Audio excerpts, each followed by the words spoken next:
it is officially spring and it's finally starting to feel like spring, we have some organizing and efficiency tips for you to get you ready for spring. I'm joined by Kristen McRae of Organizing in RI. Kristen, thanks so much for joining us Hey, today. Molly. Good to be here. So, Kristen, spring's a good time, Yes. like you said, to get energized and bring in some good energy for your home, right? Yeah, it's a great time to do it. If you're overwhelmed, you want to start with these small projects, release that overwhelm, and then you can move on to the bigger projects like organizing your garage like we talked about last week. If it was too overwhelming, or the week before too overwhelming, we're going to break it down with small projects for you today. So I love this idea. We have 12 small projects that you can complete in 30 minutes or less.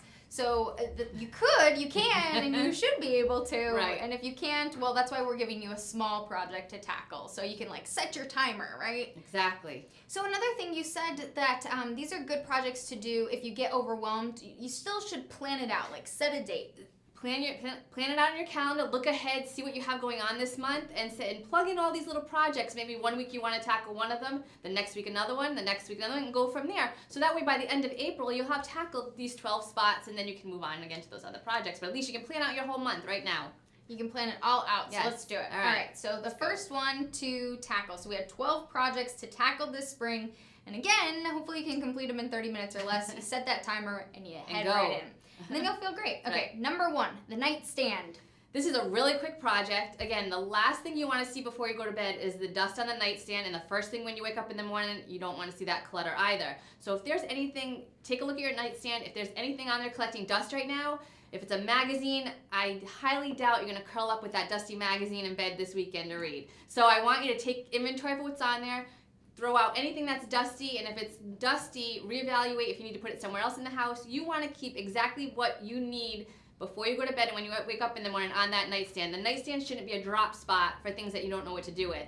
Maybe a chapstick, maybe a charging cord, maybe a night light, little things like that. But aside from that and a book, what else do you need on your nightstand? So Not much. get rid of it. Get rid of it. Get rid of it. Okay. Number two, the junk drawer. I love a good junk drawer. This will not take you long. It shouldn't take you long, but how many of you want an extra drawer in your kitchen? Some of you might have 2 junk drawers in the kitchen. 12. All Yeah? of them. All right. Some people might have all of them. They Okay. they end up being a catch-all. So if you want that extra drawer in the kitchen or that extra space, take everything out of that junk drawer, reevaluate what's in there. Sometimes you might have batteries stored all over the house and in the junk drawer. Get them out of the junk drawer. Keep your batteries in one spot in the house so when the lights do go out next time when we have a storm, which is probably going to be, Where are the batteries? not too.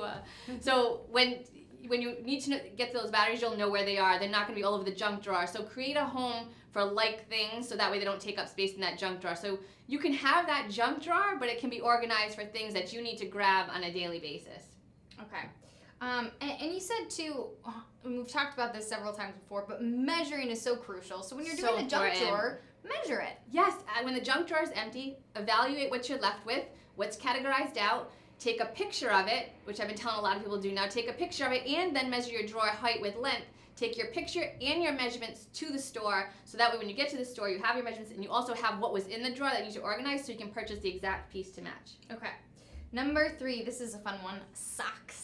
Quick, easy project. Easy. When's the last time you took everything out of your sock drawer? Everything out. So again, empty the drawer, follow that same process, but think about the basket on the kitchen table of mismatched socks that you have, or the basket on the dining room floor of the mismatched socks. Maybe tackle that this weekend. Figure out, just tackle it once and for all. Empty out all the socks, match them up, get the kids involved. It's a great project for them to get involved with. Yeah, that's good. And figure out whose socks are whose, and then going forward, when you're doing laundry, make an effort to actually get these socks together so they can go in a drawer so your kids aren't running around, in the morning for school trying to find a match their sock. So tackle a sock drawer this weekend. That's a quick, easy project. Don't you find it frustrating when you actually get rid of your sock? You're like, okay, I can't find the matching sock to this, so then you get rid of it, and then the next week you find the it. matching sock, and you're like, ah!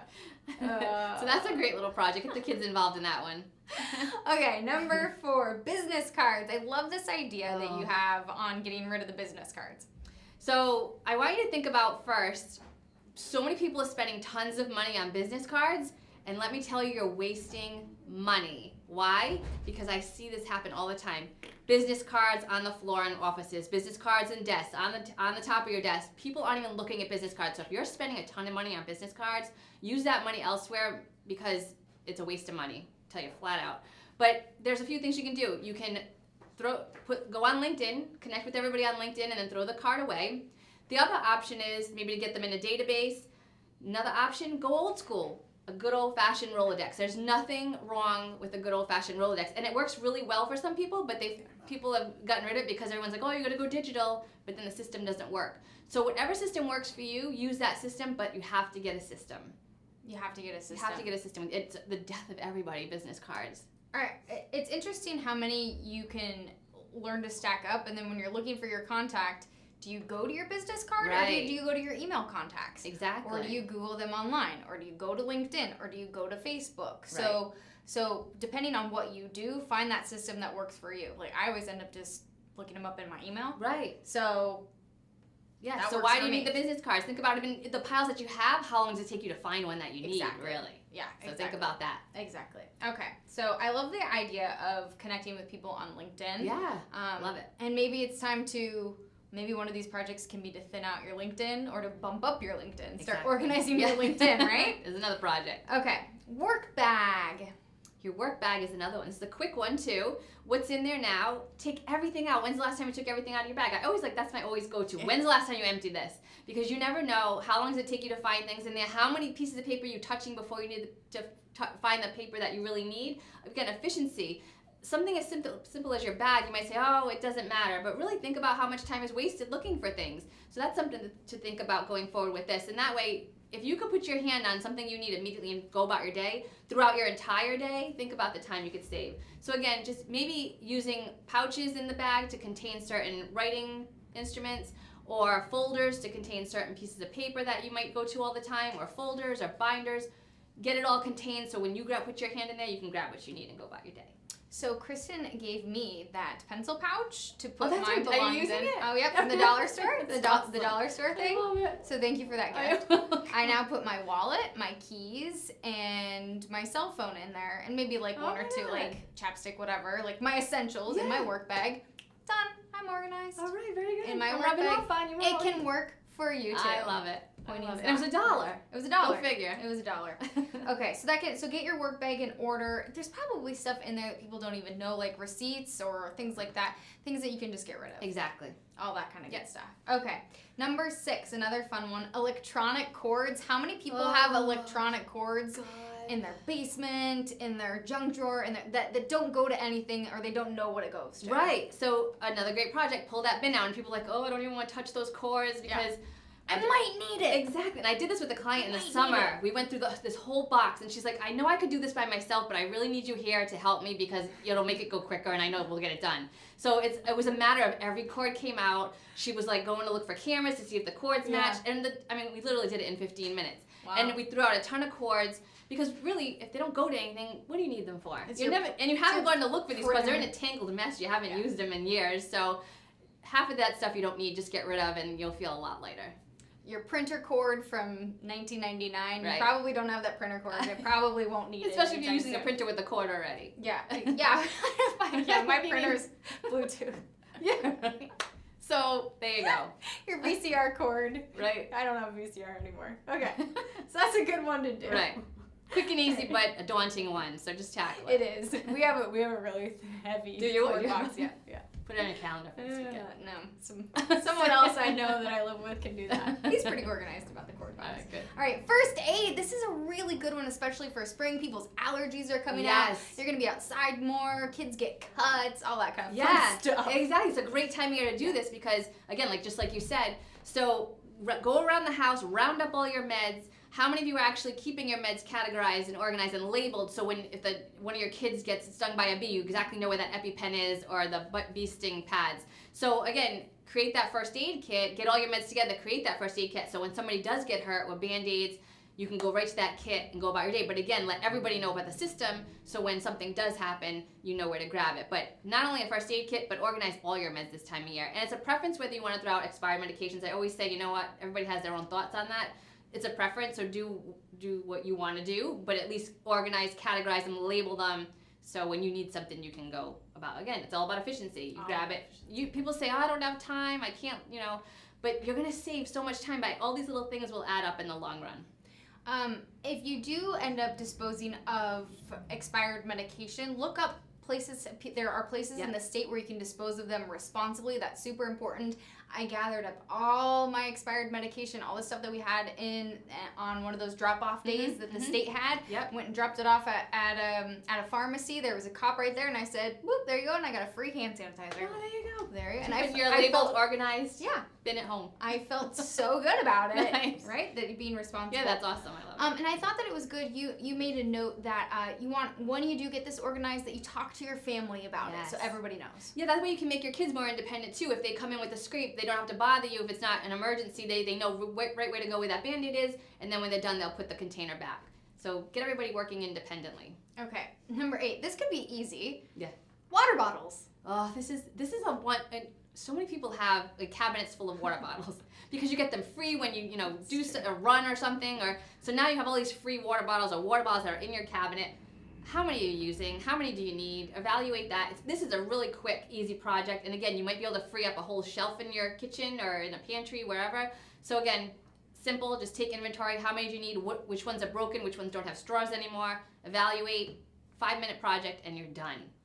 Done. Easy. Mark it off. Okay, under the kitchen sink. I like this one too. You had a good tips here. Yeah, under the kitchen sink. So how much of what is under there do you even know what's under there? Because you continue to buy, but then you push towards the back. So now you're pushing and you don't know what you have anymore. So take everything out. Again, everything out. Categorize it. Do you have duplicate Windexes, but you have a bathroom upstairs? Maybe you want to put another Windex upstairs, so when you're cleaning, you can grab that. And then once everything's out, I like to lay down either contact paper or a heavy-duty plastic covering, so that way the wood underneath on under the kitchen sink doesn't get ruined. A lot of people don't put that there, and it starts to ruin the wood because things leak. Yeah. And then I want you to contain things. So containing things will help you free up space, maximize space, and that way you can categorize out your dishwashing liquids and your actual cleaners. I love the idea of putting containers under there. Mm-hmm. I think that makes so much sense. Yes, maximize space. Okay, another good one, wrapping paper. So this is a good one too, because a lot of kids have birthday parties this time of year, and they have a lot of stuff going on. So birthday parties, you can separate out like birthday, Christmas, holidays, and remember, decide what you have first. It could be a bin that you want to stand up your wrapping paper in, or you could function under the bed. You might want to have a roll-away under the bed organizer for your paper. So take inventory of what you have and then purchase the piece to match what you have. Just don't go out and purchase the products because you're like, oh yeah, I have all this paper, I'm going to use this, but it doesn't really work. So categorize everything out and think about, you could use a bin, whatever it may be, but it's a great time because you don't want to go to the store and buy duplicate wrapping paper when you don't need it. If it's organized, you'll go to it and grab it. I like the idea if you have a lot of stuff like that, or like this is what I have. I have a bin, and I probably should organize it a little bit better, but it's kind of the catch-all for wrapping materials, so tissue paper, bags. Yeah. Because I like to reuse the bags. Yeah, 'cause I don't do wanna too, buy- yeah. Right? Bows. Yeah. Cards. So if you stock up on greeting cards or thank you cards, that kind of stuff. Yeah. So all that. So it doesn't have to just be wrapping paper. You Right. can get all that kind of stuff organized. And contain them in on little one day. bins, put Yeah. them on shelves, label them. Again, efficiency. You go to it, you grab it. You're not wasting money because you know exactly where the wrapping paper is and you can grab it. Yeah, thinking, oh, I have this bottle of wine that I want to take over to a friend's because they're having a housewarming party. What can I put it in? Right. You know exactly. You'll go to the basement, find the wine bottle bag, and Yep. go buy it. Exactly. Okay, number 11, plants. Who knew you could So- organize plants? But you can. You can, and you can declutter plants. So if you have go around your house. I know people who have dead plants in their house.